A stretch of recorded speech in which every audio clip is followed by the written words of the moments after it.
A diversidade está muito além da cor da pele, do gênero, das habilidades físicas, origem social.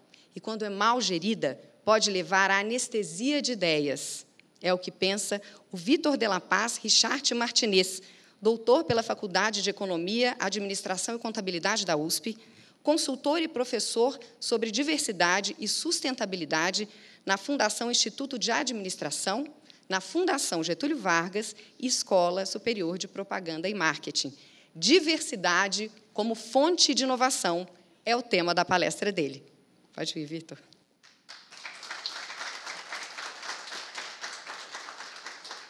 Bom dia a todos. Quero dizer do meu prazer em estar aqui no Inova Day. Eu conheço já o Inova Day, não sabia que era há tanto tempo, e, principalmente, eu conheço, né, o Inova Day como uma iniciativa, principalmente pelo contato muito rico que eu sempre tive com dois profissionais muito sérios nesse tema, que são José Antônio Carlos e o Roberto Aguni, e o Álvaro também, né, Camargo, que eu trabalhei mais com o Pepe e com o Aguni. Então, quero agradecer a vocês por todas as experiências que nós tivemos, nos trabalhos que nós fizemos, e principalmente pelo convite aí feito. Muito obrigado. Eu quero trabalhar com vocês hoje o tema de inovação, mas na perspectiva de gestão de pessoas. Quando falamos em inovação, a gente tem que lembrar que a inovação ela acontece, primeiro, porque pessoas são criativas. Se as pessoas criativas não têm espaço de expressão, a inovação não acontece. Então, muito se tem trabalhado a inovação como sistemas de gestão. Isso é muito importante. Mas a gente não pode esquecer que quem inova são pessoas. E as pessoas inovam se elas são criativas. E elas são criativas e expressam essa criatividade, porque a pessoa pode ser criativa, mas não expressar sua criatividade, assim como a competência. A pessoa pode ser competente, mas não performar, não ser competente no ambiente de trabalho, se este ambiente não favorece. Então, essa é a leitura que eu quero trazer hoje para a gente dialogar. Então, quando a gente... Tá, isso, aqui é o meu currículo. Quando a gente fala em, até o tema da palestra, diversidades, eu costumo trabalhar no plural, porque quando falo em diversidade parece que é uma característica. E não é. Quando falo em diversidade, a gente vai ver daqui a pouco, são vários fatores que, de acordo com o grupo social, você pode entender como diversidade. Por isso que eu ponho diversidades. Como fonte de inovação, a gente vai ver um pouco isso também, né? Como já falei agora, as pessoas inovam porque são criativas, elas são criativas de acordo com o ambiente, de acordo com a situação, e no setor público, que também tem a sua especificidade. Então, essa é o nosso norte aqui dessa conversa. Vamos ver. Ops, agora. Então, primeiramente, quando a gente fala em diversidade, eu acho que é importante partir de qual a concepção de diversidade e diversidades nós temos neste ambiente, neste grupo, nessa sociedade. Eu quero falar um pouco sobre isso. Então, a nossa agenda é conceitos e entendimentos sobre diversidades, como isso se dá nas organizações públicas, né? Vocês, bem melhor do que eu, sabem a especificidade que tem da organização pública, e esses já entram para a gente iniciar um primeiro fator, que é a questão de como as pessoas entram na audição pública, né, que é via concurso. Na iniciativa privada, os processos de seleção podem, e geralmente fazem isso, filtros para alinhar o perfil das pessoas àquela organização. Muitas vezes as pessoas revêem seus valores para entrar e ficar naquela organização. Na organização pública, é claro que existe, sim, uma interação de valores, mas existe a estabilidade, o que também é um traço importante para a gente pensar em gestão. E diversidade e inovação, principalmente quando a gestão da diversidade ela é feita de forma séria. Ok? Eu gosto de começar os meus contatos aí, seja por palestra, aulas ou consultorias, mostrando o quadro da Tarsila do Amaral, Operários. Então, gostaria que vocês tivessem 10, 15 segundos de atenção a esse quadro e, claro, pensar por que esse quadro, né, por que eu trouxe esse quadro aqui nessa apresentação. Então, vamos olhar os rostos, né, das pessoas e que imagens, né, a gente consegue formar a partir dessa percepção. Muito provavelmente, a Tarsila do Amaral não pensou em diversidade nas organizações em 1932. Mas ela, como artista sensível que é, já retratou as diferenças no mundo do trabalho em São Paulo em 1932. E essa já é uma primeira pontuação que eu gosto de fazer. Se trabalha hoje, né? Hoje a diversidade é um tema que está bastante em discussão na mídia, e diversidade nas organizações tem vários trabalhos, aí também no mercado. Se trabalha muito diversidade como se fosse algo novo, e absolutamente não é novo. Se trabalha muito diversidade ainda ancorado nas experiências americanas e europeias. E aí eu gosto de trazer essa provocação para dizer que nós, brasileiros, já temos gestões, né, das diversidades. A gente já faz isso há muito tempo. Então, qual é o nosso estilo de fazer? Qual é a nossa forma de trabalhar as diversidades? Então, quando eu coloco isso em aula, ou em workshops, ou consultoria, aparece, né, como é visível, como a gente está online aqui, e esse espaço de interação não permite isso, mas eu, comentando do quadro, né, posso trazer que tem desde gênero, cor da pele, idade, etnia.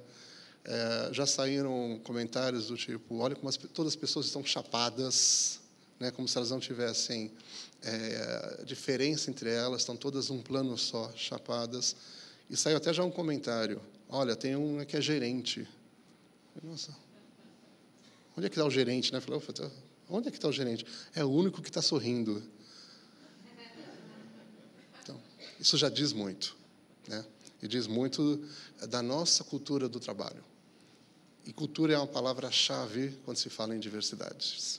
Então, o que é diversidade? Então, eu vou trazer agora 2 conceitos acadêmicos, né, sobre o que é diversidade.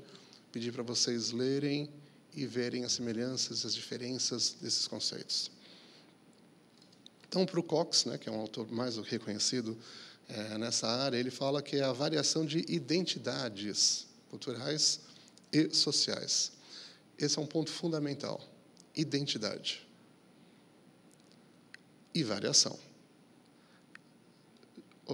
Já para o Taylor Cox, né, que já é questão de variedades, para Roosevelt já trabalha a diversidade como semelhanças, não só as diferenças. Isso é, para mim, fundamental.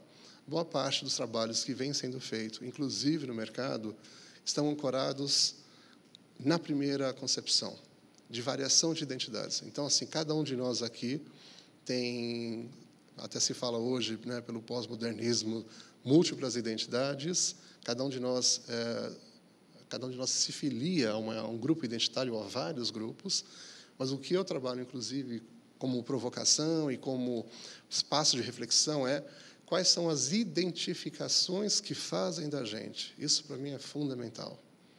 Se me colocam, né, Vitor, Richard, como Y, mesmo eu me vendo como A, B, C, mas me veem como Y, dificilmente eu vou conseguir desempenhar e estar bem num espaço em que não me veem como eu quero que me vejam. Esse já é o primeiro ponto quando se fala em gestão da diversidade. Por que gestão da diversidade? A gestão da diversidade não é dizer você, X, fique aqui. Isso, aliás, é o oposto do que preconiza a gestão da diversidade como um espaço de inclusão. Dizer, você que é de tal grupo, olha, nós temos aqui uma cota para você. Porque a cota ela pode encarcerar. Quando não tem uma gestão da diversidade, na perspectiva que eu gosto de trabalhar e de entender. Por outro lado, as pessoas elas se identificam, são identificadas, mas estão num ambiente de trabalho, que é diferente de você estar no clube, de estar na família, estar em outros grupos sociais. Em ambiente de trabalho, todos nós aqui sabemos, a gente tem algumas amarras, né? E tem também algumas características próprias, né? Em grupo de trabalho, a gente, em geral, não escolhe com quem vai trabalhar, a gente trabalha com quem está lá. Em grupo de amizade, a gente escolhe. Familiar, tem outros vínculos mais fortes. Às vezes, a gente consegue até se distanciar, mas, em geral, você tem um afeto muito forte. Religião já tem a própria... se agrega por valores cruciais, que são os espirituais. Então, eu gosto de trazer esse tema da diversidade, das concepções, porque, de acordo com a concepção que a organização tem da diversidade, e quando eu falo organização, eu estou falando cultura, isso pode, inclusive, mascarar a real inclusão das pessoas nas empresas. Então, eu vou trazer algo bem didático, volto a frisar, é didático, não é absolutamente uma forma de ver pessoas, mas, didaticamente, na diversidade, a gente estuda por duas dimensões. A primária, que é aquela que a gente vê de primeira. Então, eu estou olhando para vocês, tem homens, mulheres, pessoas com cabelo branco, escuros, várias idades, e vocês também fazem isso comigo, né? Nós, ao vermos as pessoas, a gente tira uma foto e vai colocando as pessoas em caixinhas. Isso é automático, aliás, isso é até uma função mental. A gente vai reconhecendo as pessoas e, por nanosegundos, aí entra a neurociência, vai colocando as pessoas em caixinhas. Então, quais são essas caixinhas da primária, né? A idade. Então, a gente vê a questão de geração, inclusive de idade, né? Novos, mais velhos. Etnia.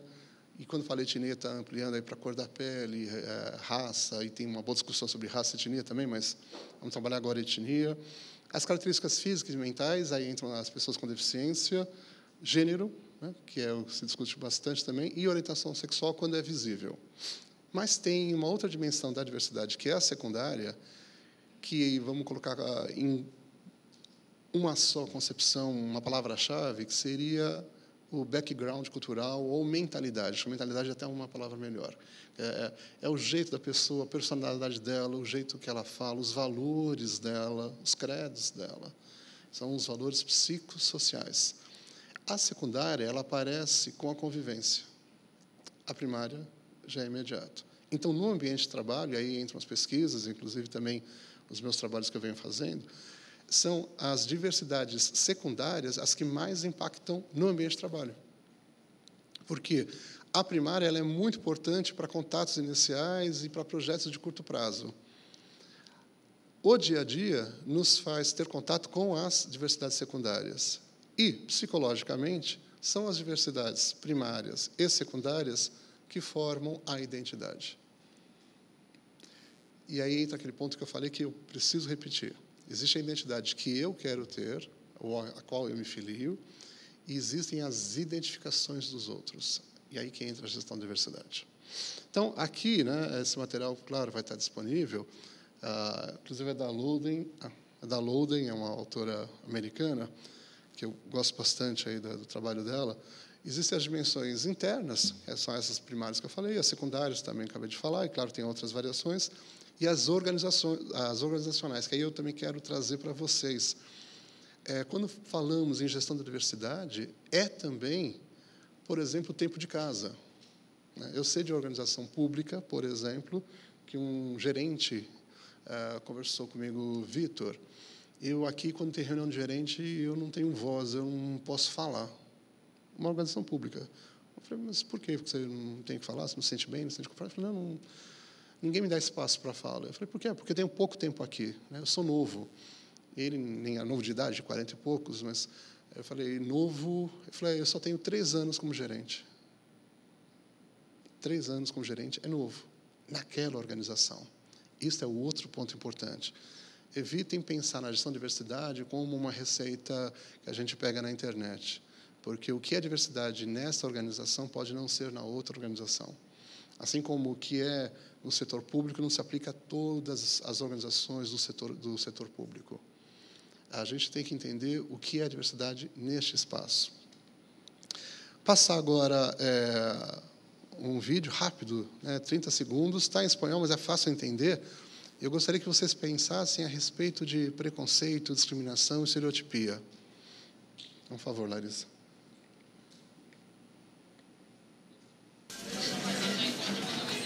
Disculpe. Ay. ¿Dónde está el vino? Vino, glo, glo, glo, glo. Mire, doña, usted sigue por ese pasillo y doble a la derecha. Cuando usted vea los estantes de la leche, justo ahí están los vinos. Gracias. Las personas con síndrome de Down pueden hacer más de lo que crees. Dales la oportunidad. Quiéreme como soy, como yo te quiero a ti. Eu trago esse vídeo, né, para a gente conversar, para a gente pensar, porque ele mostra alguns fenômenos que eu acho importantes quando se fala em diversidade, que é a questão da projeção, da estereotipia e do preconceito, põe aspas, né, aí neste caso. Muitas vezes se fala em preconceito, quando na verdade é um pré-conceito por ignorância, e ignorância que eu digo de não conhecer. Então, neste vídeo, a gente poderia projetar, né, que esta mulher se assusta ao perceber uma pessoa com deficiência intelectual e como é que eu ajo com essa pessoa. Isso não representa preconceito, é ignorância. Ignorância não proposital, não voluntária, mas de não conhecer. Então, quando a gente fala em diversidades, a gente está falando de, é isso que eu também trabalho, conversação. Como eu me apresento, como eu quero ser conhecido e como é o outro. Esse é até eu estava conversando agora há pouco, né, com algumas pessoas sobre isso. A gente está num momento bastante narcísico, né, ególatra. Então, eu me basto a mim mesmo, né? Quer dizer, e aí, cadê o outro? O outro? Então, quando a gente fala em diversidade, a gente está falando, na verdade, de identidades culturais, mas não só pelas diferenças, pelas semelhanças. E a gente tem muitas influências para compor essa nossa mentalidade, esse nosso background, esse nosso jeito de ser. Então, aqui eu até coloco algumas, né, filmes. Né? A gente hoje está debatendo, e até com um certo avanço, na questão, por exemplo, LGBT. Isso tem muito a ver com os produtos culturais que a gente tem, novelas, filmes, debates, televisão. Né? Se não fossem esses meios, provavelmente o debate hoje seria de uma outra forma. E lembrando que sempre que um grupo, isso historicamente falando, sempre que um grupo avança, existe uma resistência. Então, aparecem aí a contra-diversidade, né? O pessoal reacionário que falou, peraí, esse espaço aqui é meu, eu não vou dividir, não. Então, a gente não pode esquecer que nós também estamos em revisão de valores e pensamentos, e os outros também. E aí que entra o espaço para diversidade. Então, como eu falei agora há pouco, a questão da discriminação, né, a discriminação em si ela não é ruim. Discriminar é ver a diferença. Então, eu olho para vocês, eu vejo que tem homem, tem mulher. Isso é uma discriminação, estou discriminando. A questão da discriminação é o uso que você faz do poder que você tem. E a discriminação ela é um tema sensível quando coloca o outro numa posição de desvantagem. Então, no mundo do trabalho, a gente pode falar de discriminação, acesso a oportunidades, como exclusão dos grupos, como aí vem o assédio moral, assédio sexual, tudo isso que nós já vemos por aí. Porque uma pessoa tem um poder, ela pega uma característica da outra pessoa e tenta minorizar, tirar o poder ou tirar o direito dessa outra pessoa com base, por exemplo, em uma característica. Então, como eu disse agora há pouco, quando a gente fala em diversidade nas organizações públicas, ela não impacta apenas a pessoa, mas cada um de nós é encaixado, né, num certo rótulo, querendo ou não, né? E também fazemos isso. Ponto 2. Isso acontece nos grupos de trabalho, inclusive intergrupos, lembrando aquela diversidade organizacional. Existem discriminações entre áreas, e quando discriminações, a gente está falando aí de ações políticas para prejudicar. E a gente também tem que pensar na diversidade como um resultado para a organização. E esse é o ponto que eu quero trabalhar agora, né, trazer para a gente conversar. Quando a gente fala em diversidade e gestão, um ponto que é fundamental é o papel da liderança. A liderança, não só a alta liderança, mas principalmente a média, né? A gestão intermediária, porque é ela que está no dia a dia com as diferenças e as semelhanças. E aí já entra um ponto até de uma conversa que eu estava tendo agora há pouco. Se eu focar só nas diferenças, eu me afasto. E afasto os outros. Se eu, ao conviver com o outro, ficar só na diferença, eu não encontro o outro. Pelo contrário. O que busca-se trabalhar, e aí não tem receita fácil, eu brinco, né? We are the world, porque todo mundo é we are the world quando está tudo azul, mar calminho, né? E no trabalho não é assim. A gente sabe que no trabalho tem disputa aí de espaço, de poder, de recurso, tem o dia a dia, tem a convivência.